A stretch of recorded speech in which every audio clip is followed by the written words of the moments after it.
Welcome back to Case Studies.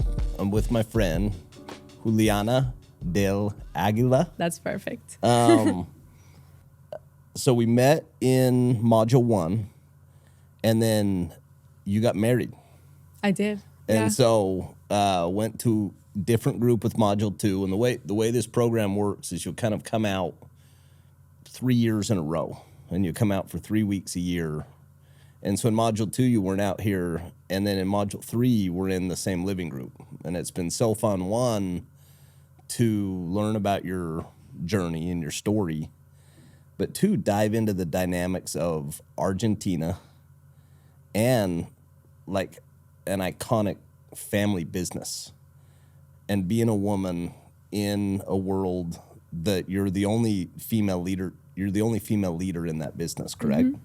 Yeah. Anyway, so I want to, all of these things I'm just fascinated with. And like, I have to note, like my wife right now is doing her MBA and she's going through this process of awesome. Like, what legacy does she want to leave as like a female leader in the world and especially in the business world? Yeah. So first of all, thank you for having me. It's been awesome to really share this first week with you. I think that in the first unit we met, but we didn't really share much. So it's been great to get to know you better. And so as you said, like I feel like I'm in this moment in life where everything is changing. I'm changing a lot. And of course, marriage is one of those things that changed in my life, I think for the better, to be able to have that commitment with my partner. I think it really changed my life in an amazing way. Not only because of the marriage itself, but because I'm now thinking of how to really blend my life in a different way, not only focusing in my professional career on developing in that sense, but also in other aspects. As I don't know, I'm thinking about motherhood and how I'm going to do that, and like how am I going to just like experience life, adding more things that I don't know how they're going to be. You know? So I think that it's all like different challenges that I'm really excited to But like explore. Exciting times. Yeah, like extremely exciting times. Exactly. And as you said, I had to miss Unit 2. It was not because of my marriage, which was a wonderful thing, but because of I had my dad that he was really sick, and I chose to stay with him. And it was really hard at that moment because I had all these plans, you know, that I was going to do Unit 1, 2, and 3 and really focus on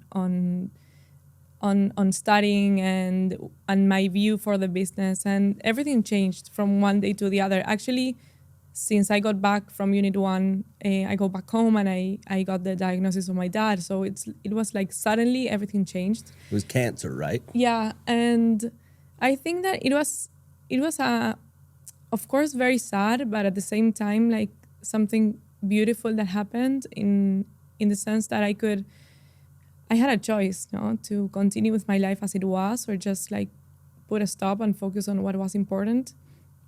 And it gave me a lot of perspective. And I think I can now see that like I made all the right choices, no, to focus on my family and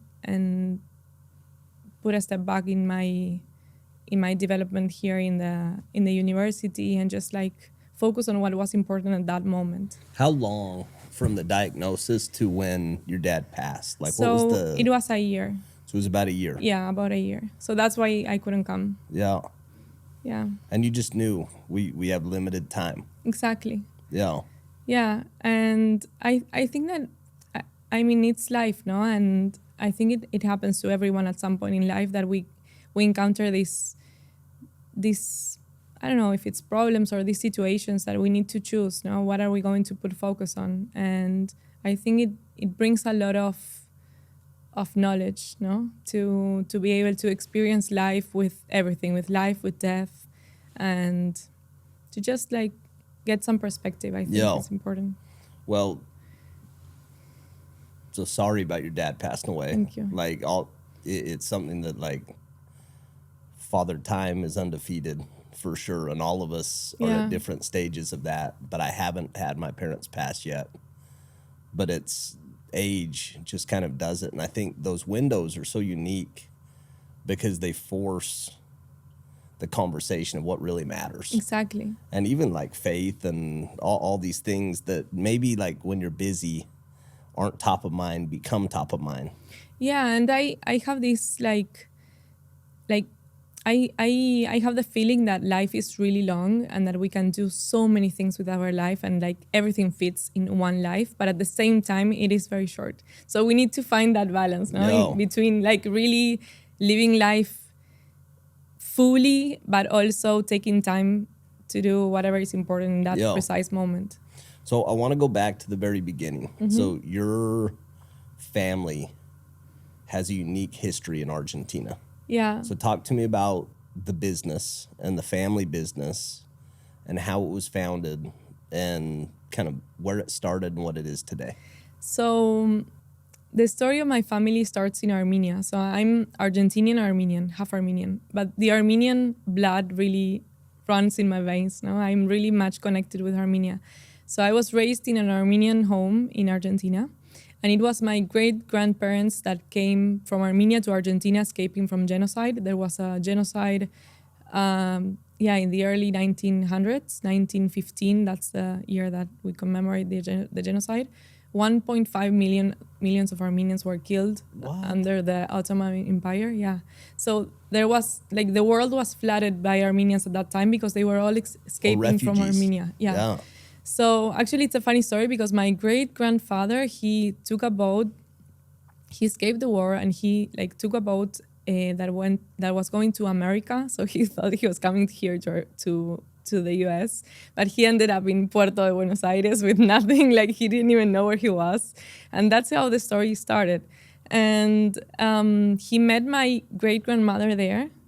My great-grandmother was from a better family in a way. She had more resources, so she could escape with her whole family a little bit before everything exploded. But my great-grandfather, he was just poor, he had nothing, and he started working in the port, just carrying bags, things like whatever he could do. Then he started cleaning shoes, and then he ended up with a shoe repair store. So he really started with nothing, and he ended up being a really important businessman in Argentina, funding a textile company. So he had a textile company that was really, really successful, and he had 3 children. The youngest one is my great uncle. He's the only one that followed his dad's business career, and he started his own textile company. And this was the early 70s, no? And this was a time where Argentina was really growing and prospering. Yeah, prospering. Yeah. So everyone that wanted to grow, that was an entrepreneur, anyone who was really, there were a lot of opportunities. So my great uncle, his name is Eduardo. He started with a textile company, and then he really diversified. He's the most entrepreneur person that I know. He's super smart. He's one of those people that are really, I find fundamental for the world. You know, those people that really change. Just a builder. Yeah, a builder, exactly. And everything that I know in terms of business and a lot of what I know about life, he taught me that. He's really also a big mentor. And so he really diversified his business. He brought the color TV to Argentina. So he's so many random things, but he brought TV color to Argentina, and he had this TV company where he cabled the whole country in order to take television to everywhere. So that was his big jump, and then he went into airport management, super random at that, but there was an opportunity there to get the concession of the airports in Argentina, and he went for it. And so now one of our biggest business as a family is airport concession. It's now a public company. It was listed in 2018. A lot happened between that moment and now, but it's like it's mainly because of his push. No, he started from nothing, and now he has a public listed company, and we also have oil and gas in Argentina. We are very much developed in agriculture too. That's where I'm more involved. We have wine in Armenia and in Argentina, in Patagonia. And so he started working in Argentina, but he never lost contact with Armenia. So Armenia was a part of the Soviet Union for almost 100 years. And when the Soviet Union fell in the 1990s, he went back to Armenia to, like, a lot of Armenians went back to be a part of the reconstruction of Armenia. So Armenia, like, the Soviets left and they just like turned off the light and just left everyone there. So there was a very important need of rebuilding the country. Of leaders. Yeah. So he went back to Armenia from Argentina, and he worked to get the concession of the airport there. So now, like, if we ever go to Armenia, which we will probably go, you will see that the airport is amazing. Like, because he thought, like, if we ever want to connect Armenia again with the world, it has to be connected. It has to be really connected, and like the main door should be amazing. So that's what he built. And from there, we started in the wine business. And the wine is also an amazing story, because he actually, when he was thinking about like developing something in related to agriculture in Armenia, he didn't really know what to do. We were not involved in wine at all. But this was the early 2000s, and there were a lot of opportunities in Armenia, but nobody was doing much. Like, most of the people that had access to helping Armenia were like donating or trying to just like get involved in like charity, but no one was really building. And that's always his mindset. Like, if we really want to impact positively in our community, we need to build and do it in the right way. So that's how we started in wine. And so he thought, if I really want to create jobs, if I really want to give to Armenia something that will last in time, I need to do something that will need labor, that we can create a product that could be taken abroad from Armenia in order to connect Armenia with the world, in order to bring like money to Armenia back, something that we could export. Like, with all these ideas in mind, he looked for a piece of land. And he found this place in the west of Armenia, in the Ararat Valley. So if you ever read the Bible, probably you did. In the Bible, in the story of the Genesis, Noah, when the rain stopped, Noah's ark landed in the Ararat mountain. What? No, so ancient. Yeah. So Armenia is like the cradle of civilization. And he found this piece of land in the Ararat Valley. So the view of the Ararat is right there. And he remembered this story that he was taught at school, that Noah, when he got out of the ark, the first thing that he did, according to the Bible, was plant a vine. What? Yeah. So he thought about that.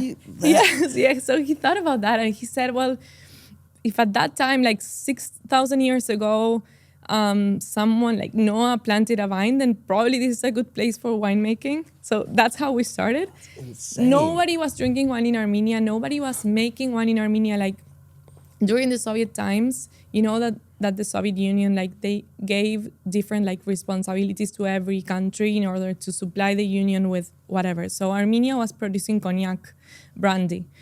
So wine was not a thing, like nobody was even drinking. But he went into this adventure and he bought this piece of land. It took 2 years to prepare the land in order to be able to plant, because it was like a desert with big, big rocks, like impossible to grow anything there. And in between 2006 and 2007, we planted the first vineyard. And something amazing happened that in 2007, so we had already the vineyard planted, no grapes yet because it takes like 2 or 3 years to have some crops.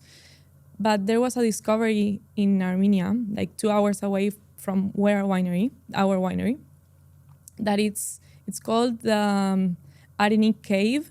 So it's a cave in the middle of the mountain where they found the most ancient and most complete winery of the world. What? Yeah.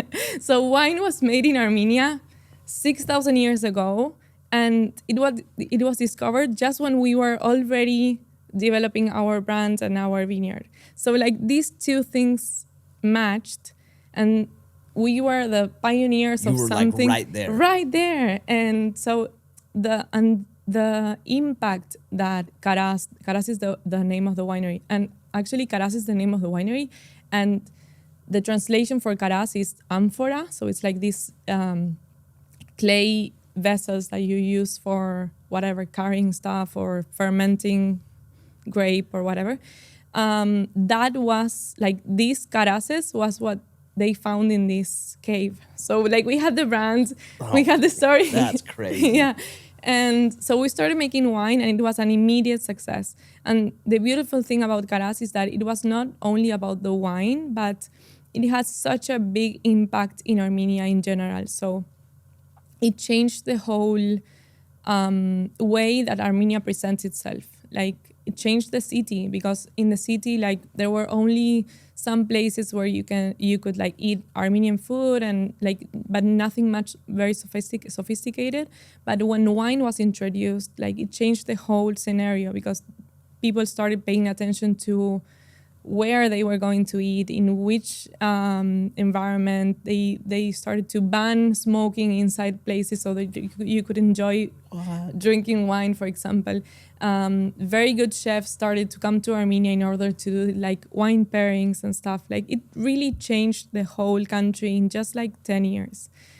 So it's a great success I'm story. like listening to this saying like, me and Chelsea need to go to Armenia. Yes, like, you need to like come. ASAP. Like, Yeah, no, it's amazing, because Armenia is actually, but those Eastern European countries, there's this like crazy dynamic of they almost got taken like off the world Yeah. for a period of time, where they lost their culture. They almost like lost like their soul. exactly. So Armenia has an amazing story, because it's still being attacked. Like, it's a country that has suffered so much, and but still thrives. Like, the Armenian spirit is so strong. And it happened that when the Soviet Union fell and a lot of people from the diaspora could go back, we all brought back a little bit of that Armenia that was lost. So like the culture, Yeah. and of course that culture was transformed once it established in Argentina, here in the US or whatever. But then going back, it also like created something very, very beautiful, that the local Armenians with the diasporan Armenians are creating some new culture too, Yeah. So it's really interesting to be a part of that. So your great uncle, who's like this iconic entrepreneur, kind of follows the example of his dad, Mm-hmm. and goes and builds like this amazing business. Mm-hmm. And how is that translated down to you and your family? So, I mean, I think that we all grew up seeing him, how he managed his businesses, how he moves through life, and he was really, really generous with all of his nephews and nieces. But he didn't have kids, No. right? So he always kind of treated you guys like his kids. Yeah, and he truly is someone very, very, very generous in sharing his knowledge and his views. So I feel very, very lucky about that. But of course, I mean, like any family business, like any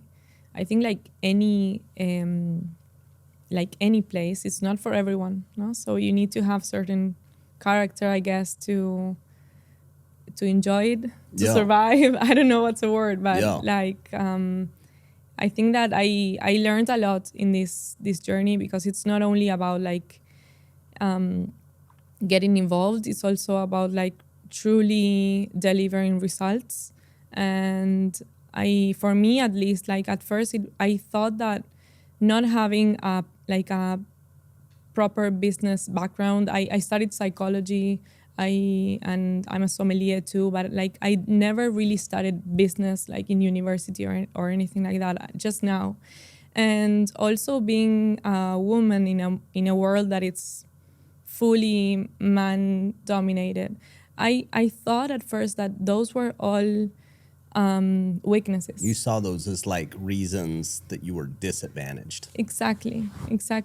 And I think that just now I like stop paying attention to that, and I start trying to understand what are my strengths. I think that was one of the most beautiful things that I took from this module so far.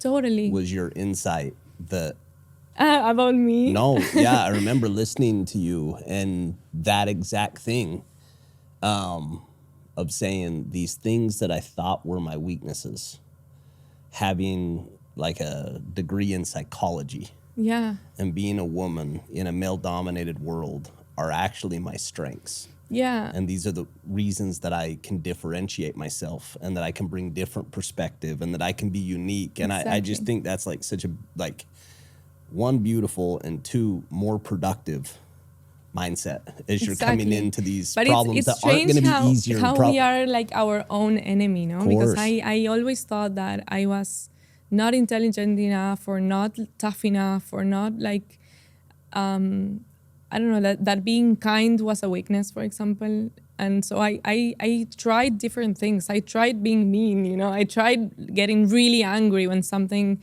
was not the way. But it wasn't authentic. No, and it didn't work. And I suffered a lot because of that, because if you are trying and pushing yourself to be someone that you're not, then it's never going to work. Yeah. But I think that that's like, you have to experience it to really understand it.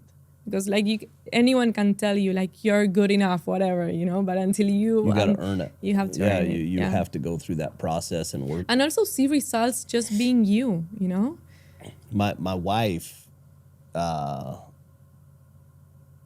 she had those same insecurities, and like even going and doing her MBA, and like we're doing a family foundation, and that's what her passion is in, philanthropy and giving.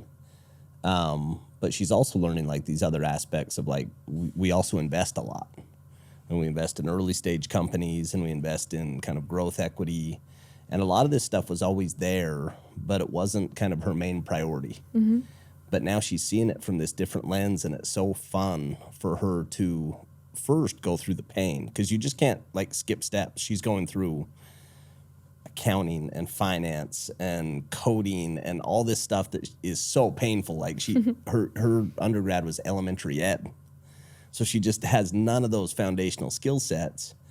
But getting through it all, now you can see this confidence, and you can see this like swagger of like, I can do this, I can do hard things, and it's so fun for me to like to see her evolution, to cheer for her. You know what I mean? Like it, and so it's so important to have someone besides you that really like believes that you can do it. I think that that's something that it's not maybe that obvious, but for me, for example, I had my uncle that believed in me. It doesn't matter if he was tough at some point. Like actually that's important. So I'm going to interrupt you. I want you to talk about that, because like I have a thesis on that. Mm-hmm. But talk to me about the importance of your uncle in your life. Oh, he's I think that he's like vital to me, like someone that really changed my life in all aspects. And give me like specifics, like examples. Like what were some of those crossroads or points where potentially he believed in you more than you believed in yourself? Well, I think that like since I was very young, I started working quite young, like at 21 or something like that. And he really insisted me to start working. And at first I it's not that I didn't want to, but I was just starting university, and I had all these insecurities, and he pushed me so hard to just start, do whatever, come just half a day if you need to go to university, it doesn't matter, just start. And he taught me so many lessons that now I can like translate to any other aspect of my life, not just work. Like even stupid things, but like he's never really, like his main way, like his way of living, it's always like give your full commitment to everything. So if you live like that, it's like almost obvious that you will get amazing results. So now, for example, I'm training to run a marathon, and I have these words in my mind that he told me once, that I was just like, I got a like a Garmin or like one of these watches to like track my steps. And he said that like, that's stupid. The only thing that you can do is just walk as much as you can, like do as many steps as you can. It doesn't matter how many they are, And it's like just a way of living, like do as much as you can. Go all in. Yeah, all in, all the time. And so it's like, you can, like these sort of like, so like important lessons, if you have someone that is every day reminding you like what's the path, it's so important. I think I have him like even like his voice in my mind sometimes talking to me. I don't know if that's what that was. I think it like no, like it fires me up. Yeah. Like when I think about life, and when I think about these little moments that aren't little, that they kind of change the course of your life or the direction of your life. And I think about, like, there's a specific leader, Todd Peterson, that he was my boss for a long time. But at 24 years old, had like a real bad economic outcome. It was 2007. Business I was with went under, lost all of my investment, literally rock bottom. And at that same moment, I joined his company, and he just believed in me so much. Yeah. He had this certainty that I could. Yeah, it's like you can see someone like really seeing you, even if you can't see yourself. That's how I felt with my uncle. And I just didn't want to let him down ever. Like there's so much of like what I was working for. I wanted it for me and my family. Yeah. But equally, I wanted it for him and Alex, these leaders Definitely that believed in me. I think the challenge, or at least for me, it's that at some point I got so involved with that. Like I was so worried of not letting him down that I forgot about my life completely. Like I had to go back and review myself again and understand like, well, what are my goals? What do I want from life? Yeah, interesting. And so like everything is a little bit like mixed, because like my position as a woman, if I want to be a mother, for example, I need to start planning or something at some point. And that will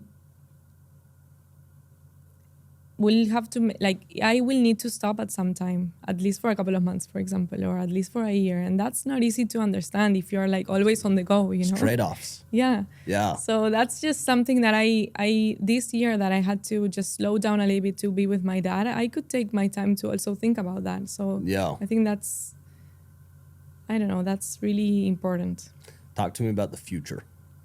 The future. When you think about, one, your life, but two, your business, what do you want it to be? Like, what's the legacy that you want to leave? So right now, we are working on that as a family and as a company. Like, how are we going to transcend, as a family? Because we have all these successful businesses and we're doing so much. And in every division of our company, we have all these plans of growth. And I'm, for example, very much involved in the wine business, and I have all these projections, and I know where we want to take the brands and the wine and everything. But like, how are we going to transcend as a family? It's a question that we are just now working on.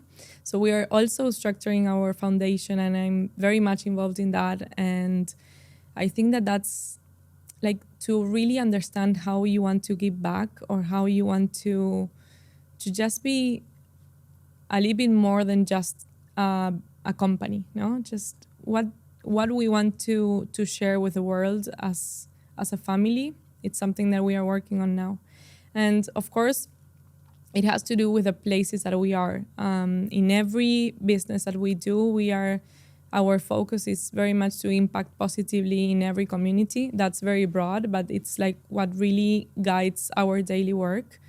And we see that just having that mindset and working that way really changes completely. Wow. And it's what really has an impact. For example, in Armenia, when we started the winery, our main goal was to impact positively in Armenia and to do as much as we could for the people that were working for us and for the ecosystem in general. So, for example, we only at first we were only buying Armenian things. No, we were buying Armenian bottles, Armenian labels, Armenian hiring Armenian talent, Only local. Armenian, only Yeah. local, and that created like a domino effect. So, not only our industry expanded, but also the other ones that could be like, Grow. yeah, Supporting industries. exactly. So that's just one way of seeing that, but it's a way of making business also. If you have that in mind, that if you want to make, to make a difference where you're at, I think that that's like a North Star, no? Yeah. Talk to me about the legacy you want to leave as a mother and as a spouse and just as like a human. Like, you guys have this interesting platform where you just have like a elevated platform to start. You know what I mean? You have this business that I think everybody looks up to Yeah. and admires, but it also comes with responsibility. Yeah, you a know? lot. And you have the personal side that's not the business. And then you have the business. And so, like, talk to me about the personal side and like. Yeah, so one thing that I've been thinking a lot is that one of the most important things that we can do is to raise children. Like, honestly, like, what else can we give to our society but good people? I think that, like, we can do a lot of things. We can be successful. We can do, like, create wealth. But to really take the time and raise our children well, I think that that's one of the most important things that we can do as human beings. Yeah. So we'll see how it goes. I mean, I'm like really excited for that chapter in life, but I'm just trying to take it in as one more project. That it will be amazing, I think. Yeah. But I will have to learn through time, no? Just with the experience. I don't know. Maybe you can share some tips. I got lots of tips. We're further down the road, and it's like, I was telling you this the other day, like, I can't imagine life without my family.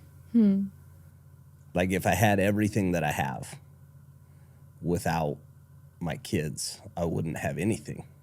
It'd be such like and so it's, when you're talking about this desire to go have something more than just you and your husband, I'm like, that's everything for us. You know, like I literally can't even imagine not having that. It just adds like dimensions that I never could have anticipated, like, until you experience it.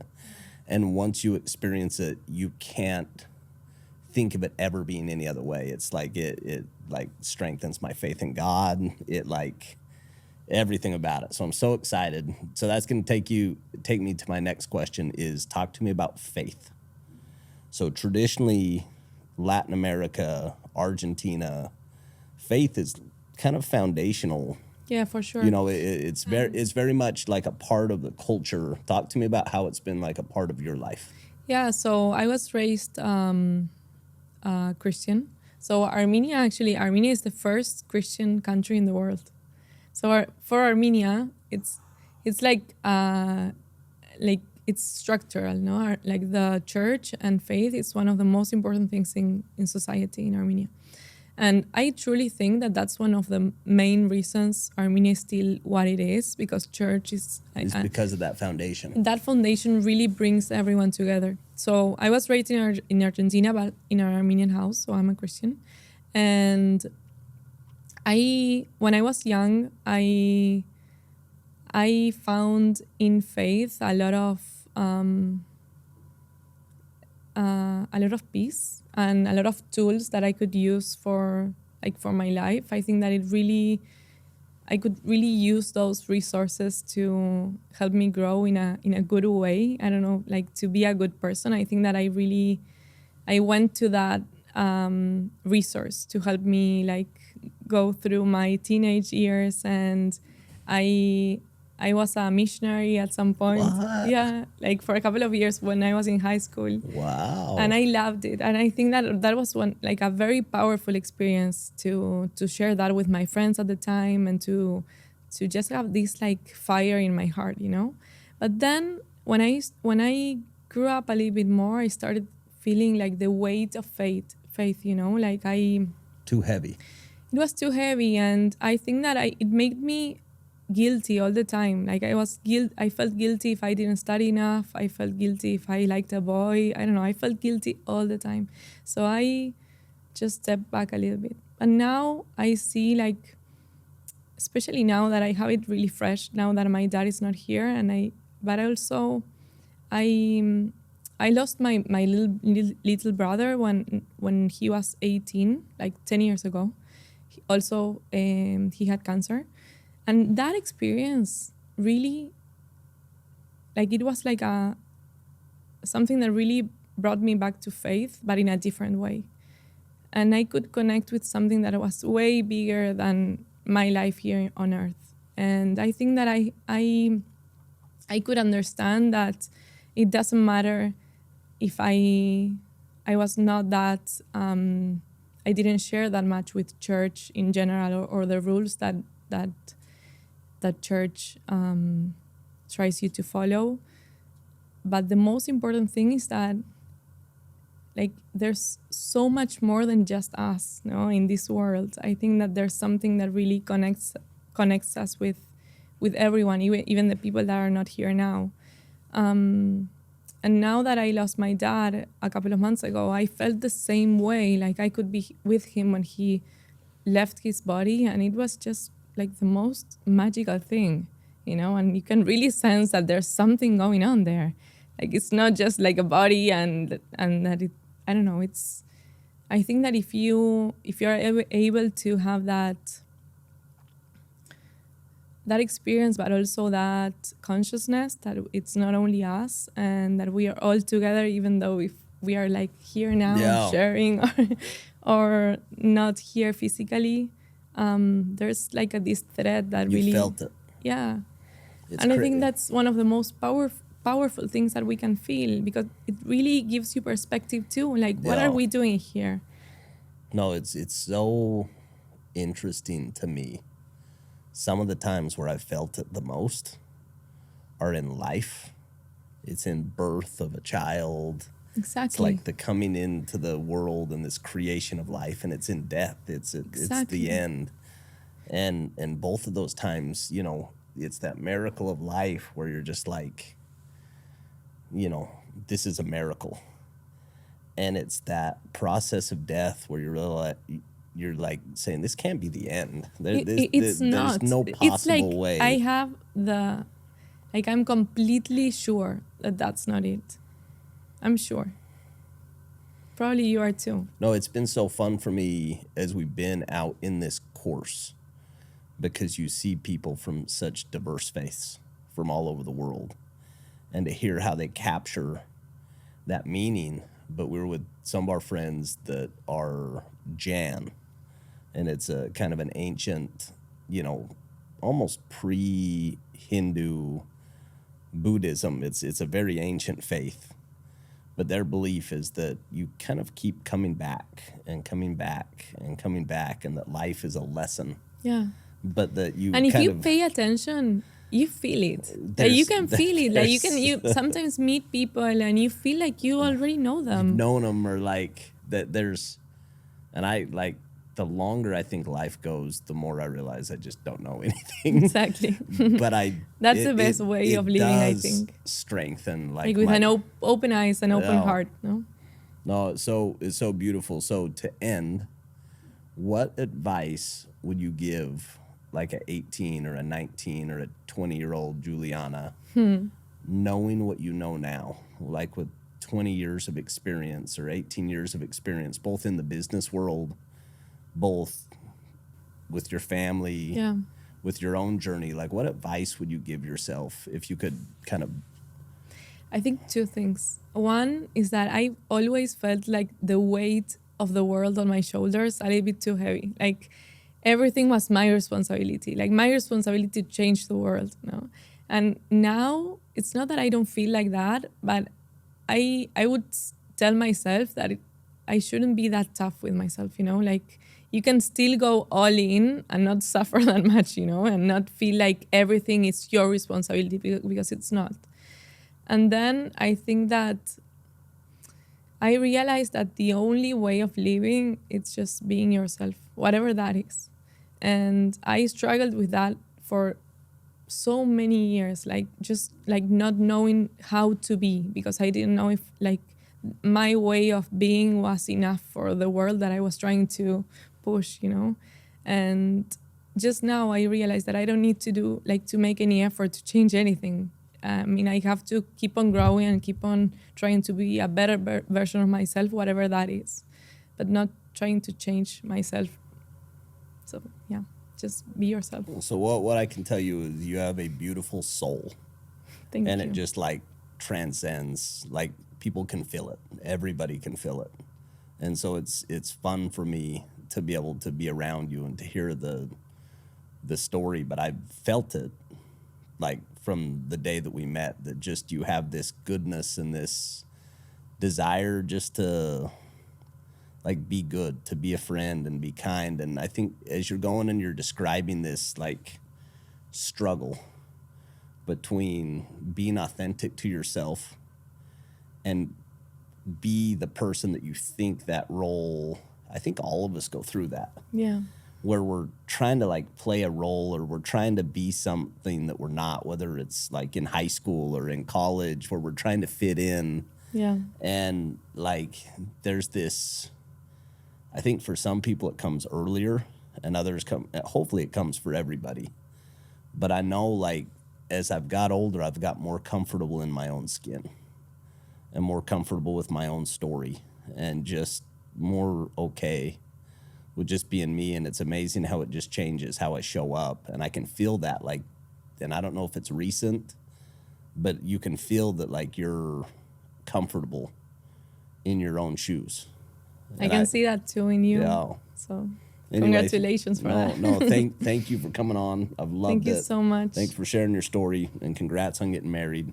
Thank you. And can't wait to be a part of your journey going forward. Thank you so much.